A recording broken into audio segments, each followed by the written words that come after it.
नमस्कार दोस्तों, GK study with Rakesh में आपका हार्दिक स्वागत है।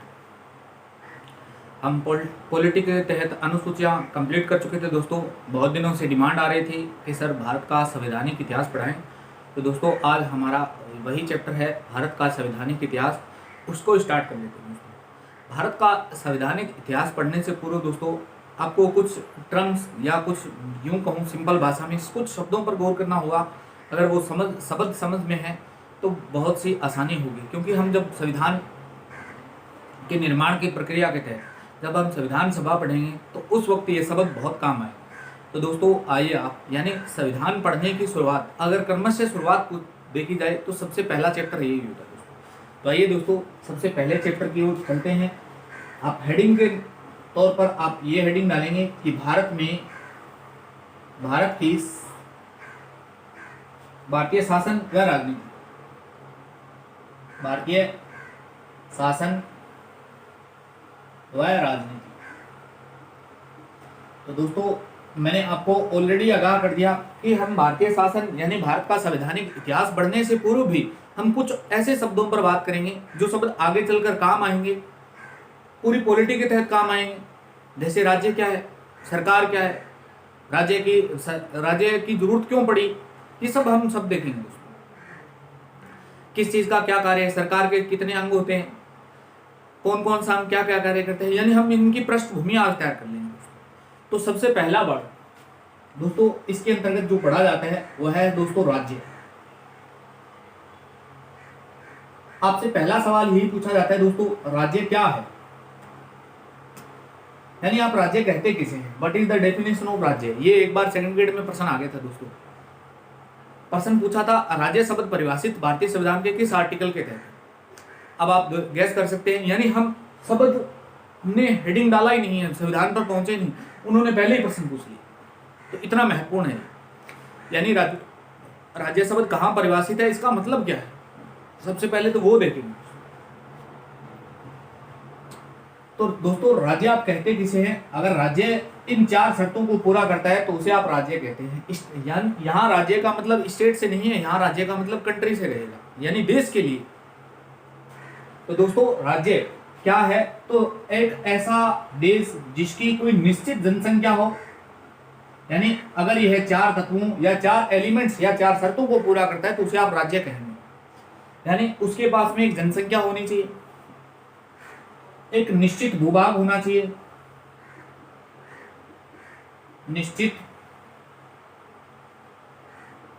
भूभाग होना चाहिए,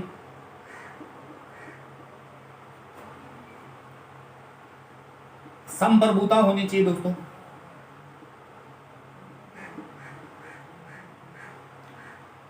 नेक्स्ट दोस्तों सरकार। ये चार चीजें अगर पूरी करता है कोई भी देश तो उसे आप राज्य की संज्ञा देंगे। तो दोस्तों भारतीय संविधान का आर्टिकल जो 12 है, 12 या 36, तो वो राज्य शब्द को परिभाषित भी करता है, वो हम वहां देखेंगे। लेकिन मैंने आपको पहले से ही बता दिया कि राज्य कहते किसे हैं, यानी परिभाषा कहाँ है, वो तो 12 एवं 36 में ये सेकंड ग्रेड में प्रश्न आ भी चुका है। यानी राज्य कहते किसे हैं, तो एक ऐसी भौगोलिक इकाई जिसकी एक निश्चित जनसंख्या होनी चाहिए, निश्चित भूभाग हो, वह राज्य संप्रभुता वाला हो और उसकी एक निश्चित सरकार हो, तो उसे यानी ये चारों एलिमेंट्स पूरे होते हैं तो उसे आप राज्य की संज्ञा देंगे। अब जनसंख्या, तो जनसंख्या को जनसंख्या कहते हैं, यानी लोगों को। निश्चित भूभाग यानी एक निश्चित भौगोलिक इकाई होनी चाहिए, कोई शब्द समझाने की जरूरत नहीं है। दोस्तों संप्रभुता, ये शब्द थोड़ा टिपिकल है, इसको देखते हैं। संप्रभुता शब्द का तात्पर्य क्या होता है दोस्तों। सबसे पहली बात तो तात्पर्य क्या है, what is the meaning of संप्रभुता। तो दोस्तों संप्रभुता शब्द का तात्पर्य ये होता है निर्णय लेना, यानी निर्णय लेने की क्षमता, लेने की क्षमता।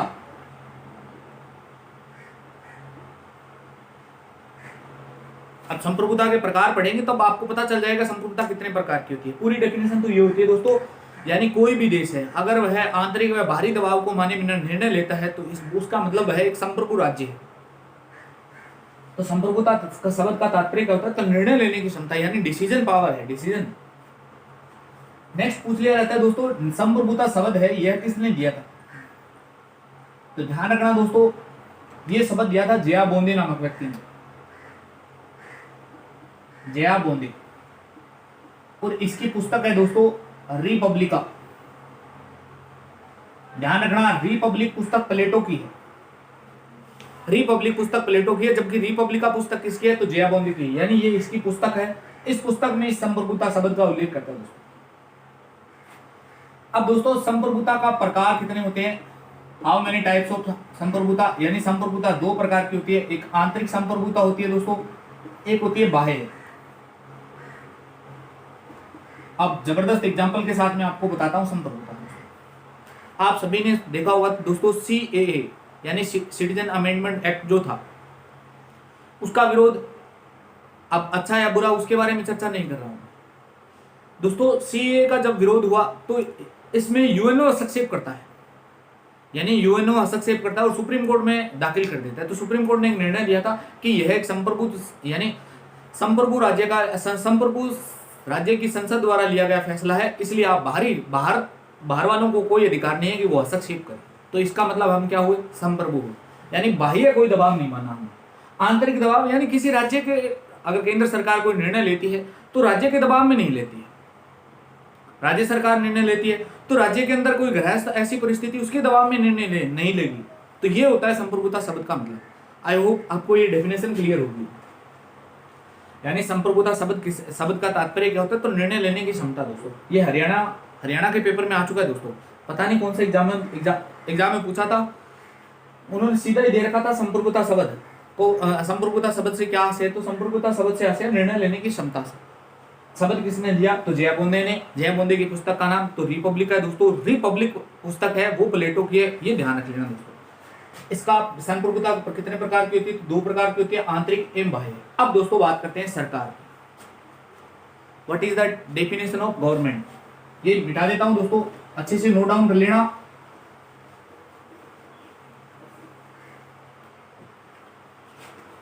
बात है दोस्तों सरकार। सरकार पढ़ने से पूर्व दोस्तों आप देखिए कि हमें राज्य की आवश्यकता क्यों पड़ी, यानी राज्य क्यों बनाना पड़ा, क्यों बनाना पड़ा। अगर इस सवाल का जवाब आपके पास में है तो आपको सरकार समझ में आ जाएगी। अगर इस सवाल का जवाब नहीं है तो दोस्तों आपके सरकार कभी समझ में नहीं है, रट जरूर लेंगे लेकिन कॉन्सेप्ट नहीं समझ में आएगा। आप किसी भी स्तर की तैयारी करते हो तो दोस्तों यह वीडियो सफिशिएंट रहेगा। यूपीएससी हो चाहे यानी सिविल सर्विस हो, यूपीएससी हो, यूपीपीसीएस हो, एमपीपीसीएस हो, चाहे राजस्थान पीसीएस हो, पंजाब पीसीएस हो, कोई भी स्तर का एग्जाम हो, इससे बाहर नहीं मिलेगा। राज्य क्यों बनाना पड़ा दोस्तों, तो दोस्तों प्राचीन काल में एक सिस्टम है, एक टर्मिनोलॉजी आपने सुना हुआ, मत्स्य न्याय। इस प्रकार का शायद आपने कभी एक वर्ड सुना हो, मत्स्य न्याय। मत्स्य न्याय क्या होता है दोस्तों, मत्स्य न्याय का मतलब होता है जिस प्रकार समुद्र में एक बड़ी मछली अपने भरण पोषण के लिए छोटी मछलियों को खा जाती है, तो वही राज्य की डेफिनेशन है। यानी ताकतवर, जब मानव सभ्यता विकसित हुई, यानी इसकी रियल डेफिनेशन है, जब मानव सभ्यता विकसित हुई तब ताकतवर लोगों द्वारा कमजोर लोगों का शोषण किया जाता था। उससे आप क्या न्याय देते थे, उसे आप संज्ञा क्या देते, तो मत्स्य न्याय की, यानी मत्स्य न्याय की संज्ञा दी जाती थी। इस मत्स्य न्याय का मतलब यानी ताकतवर लोगों द्वारा, ताकतवर लोगों द्वारा कमजोर लोगों का शोषण।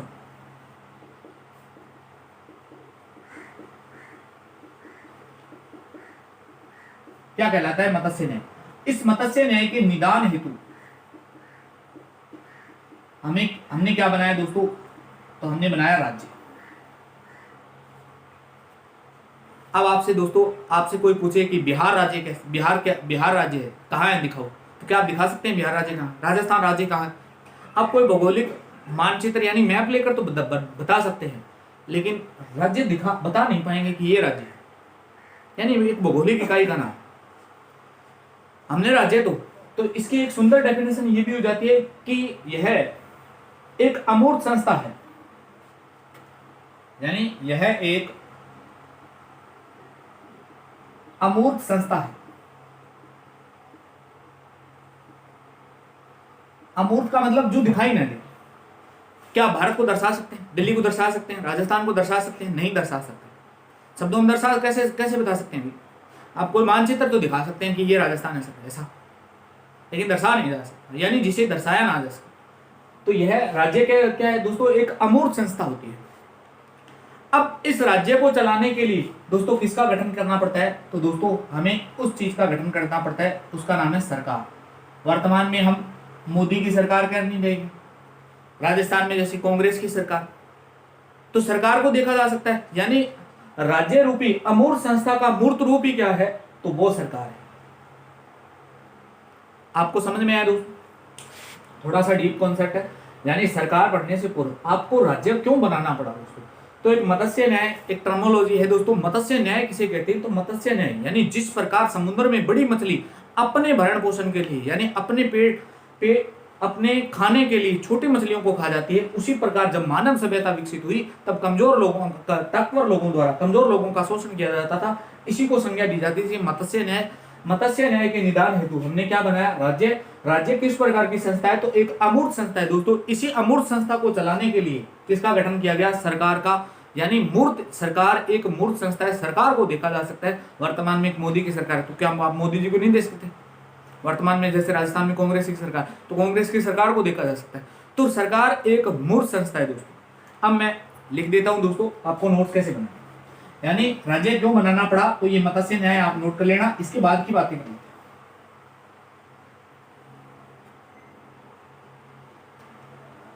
यानी आपसे पूछे सरकार क्या है, तो सरकार दोस्तों राज्य रूपी अमूर्त संस्था का मूर्त रूप है। राज्य रूपी अमूर्त संस्था का मूर्त रूप तो सरकार है दोस्तों। और भी डेफिनेशन लिखना चाहें दो दोस्तों, तो सरकार राज्य का एक साधन है। सरकार राज्य का एक साधन है। बहुत सारी चीजों का आपका स्पष्ट होगी दोस्तों। सरकार राज्य का एक साधन है। राज्य के नाम पर सरकार लोगों के, राज्य के नाम पर सरकार लोगों के कल्याण हेतु कार्य करती है। यानी सीधा स्पष्ट देखो, इस लाइन से क्या मतलब निकाला जा सकता है, सरकार का उद्देश्य क्या है, तो सरकार का उद्देश्य क्या है, वेलफेयर यानी कल्याण, इसका उद्देश्य है।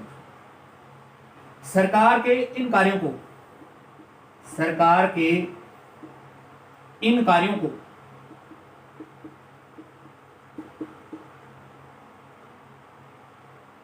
तीन भागों में बांटा जा सकता है। तीन भागों में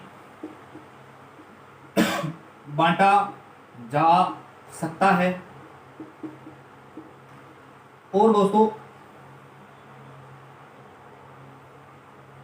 यह कार्य, यानी जो तीन कार्य हैं, ये तीन भागों में बांटा जा सकता है। इन कार्यों को करने की तथा यह कार्य तीन संस्थाओं के माध्यम से किए जाते हैं, तथा यह कार्य तीन संस्थाओं के माध्यम से किए जाते हैं।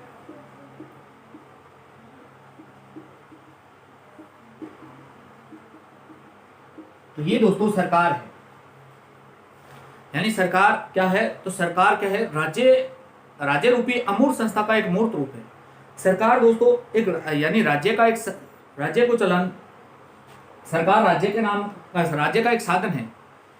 सरकार के नाम पर राज्य क्या है, यानी राज्य के नाम पर सरकार लोगों का कल्याण हेतु कार्यरत रहती है। तो दोस्तों ये प्रश्न पूछा जा सकता है कि सरकार का उद्देश्य, प्रमुख उद्देश्य क्या है, तो वेलफेयर, कल्याण, यानी लोगों का कल्याण। सरकार के इन तीन कार्यों को आप कितने भागों में बांट सकते हो, तो तीन भागों में बांट सकते हैं। अभी बांट के बताएं कौन कौन से भाग हैं, और इन तीन भागों को बांटने के लिए कितने दोस्तों, कितनी संस्थाएं इन्वॉल्व होती है, तो तीन संस्थाएं होती है। तो दोस्तों वो तीन संस्थाएं कौन कौन कौन से है और क्या क्या कार्य हैं, वो सब देखते हैं।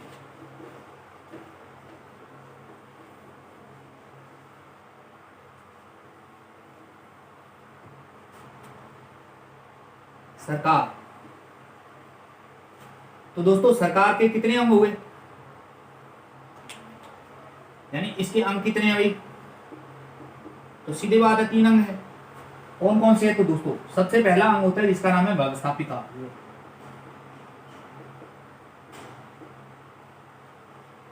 दूसरा अंग होता है जिसका नाम होता है कार्यपालिका। इसका तीसरा अंग होता है दोस्तों जिसका नाम होता है न्यायपालिका।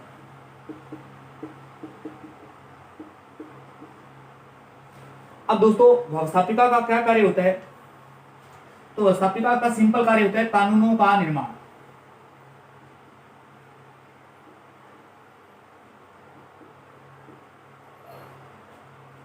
यानी संसद का क्या कार्य? तो संसद कानून बनाती रहती है दोस्तों। उन कानूनों का क्रियान्वयन कौन करती है? तो कार्यपालिका करती है दोस्तों। कानूनों का क्रियान्वयन यानी व्यवस्थापिका का क्या कार्य है दोस्तों? तो व्यवस्थापिका का कार्य कानूनों का निर्माण करना। कार्यपालिका का क्या कार्य है दोस्तों? तो कानूनों का क्रियान्वयन करना। न्यायपालिका का दोस्तों, तो न्यायपालिका के दो कार्य हैं जो हम नेक्स्ट वीडियो लेक्चर में देखेंगे, क्योंकि अभी इन्हीं पे चर्चा करते हैं दोस्तों। व्यवस्थापिका का क्या कार्य? यानी सरकार के अंग होंगे, कितने अंग होंगे? तो 3 होंगे। कार्य भी कितने हैं दोस्तों? 3 होंगे। कौन? पहला कार्य क्या होता है कि पहले कार्य का नाम होता है क्या होना चाहिए? तो व्यवस्थापिका होनी चाहिए दोस्तों। दूसरा क्या कैसे होना चाहिए? तो कार्यपालिका के माध्यम से होना चाहिए। तीसरा कार्य होता है निगरानी। निगरानी कौन रखेगा? तो दोस्तों न्यायपालिका। मैंने डायरेक्ट लिख दिया आपको एग्जाम्पल समझाकर। यानी व्यवस्थापिका का काम का कार्य क्या होता है? तो कानूनों का निर्माण करना। कार्यपालिका का कार्य क्या होता है दोस्तों? तो कानूनों का क्रियान्वयन करना। न्यायपालिका का क्या कार्य होता है दोस्तों? तो न्यायपालिका के 2 प्रमुख कार्य होते हैं दोस्तों। पहला कार्य, हालांकि बता देता हूं, पहला कार्य तो ये होता है दोस्तों, संसद ने कोई कानून बनाया है, क्या वह संविधान की आधारभूत संरचना का उल्लंघन तो नहीं करता है? अगर वह उल्लंघन करता है तो उसे संविधान के विरुद्ध मानते हुए न्यायपालिका उसको रद्द कर सकती है। फॉर एग्जाम्पल 99वां संविधान संशोधन, आईपीसी की धारा 377 जो गे एंड लेस्बियन से संबंधित है, आईपीसी की धारा 497 है। बहुत सारे एग्जाम्पल है, कल नोट करवाएंगे दोस्तों। कार्यपालिका का यानी न्यायपालिका अपनी दूसरी भूमिका में, यानी इसका दूसरा कार्य क्या होता है? यानी जिस उद्देश्य हेतु संसद ने कानून का निर्माण किया है, क्या उसी उद्देश्य को आधारभूत मानते हुए कार्यपालिका उसको लागू करती है? अगर नहीं लागू करती है तो न्यायपालिका उसको आदेश दे सकती है। तो ये इसका प्रमुख दूसरा कार्य होता है। लेकिन न्यायपालिका तक पहुंचने से पहले एक चीज और देखना दोस्तों, एक शब्द है, आप पीसीएस की तैयारी करते हैं तो मेंस में लिखने को भी आ सकता है दोस्तों। ये शब्द बहुत जबरदस्त है। आपने नाम सुना होगा, शक्तियों का पृथक्करण। शक्तियों का पृथक्करण, देखो भारतीय संविधान की कितनी खूबसूरती है दोस्तों। शक्तियों का पृथक्करण का इस सिद्धांत का प्रतिपादक कौन है दोस्तों? सबसे पहली बात तो यही होना चाहिए, इस सिद्धांत का प्रतिपादक का नाम है मोंटेस्क्यू।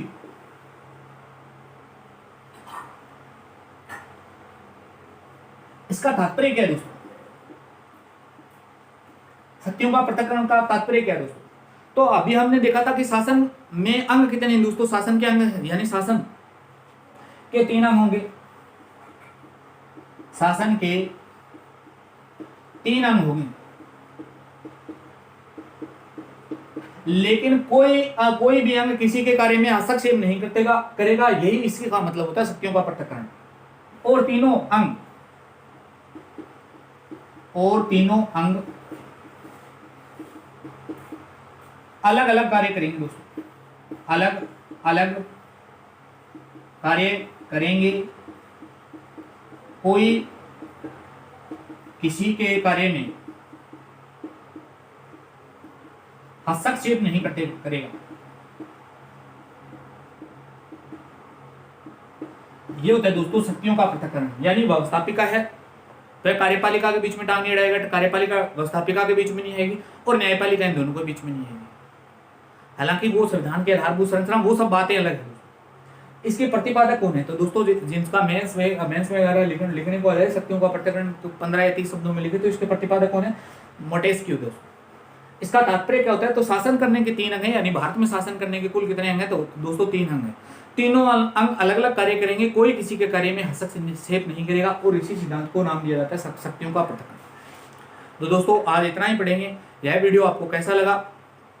अच्छा लगा तो लाइक शेयर कमेंट जरूर करना, और अपने मित्रों तक दोस्तों जरूर शेयर करना, ताकि वो भी इन हमारी क्लासों से लाभान्वित हो सके। दोस्तों मिलते हैं नेक्स्ट वीडियो में। धन्यवाद दोस्तों।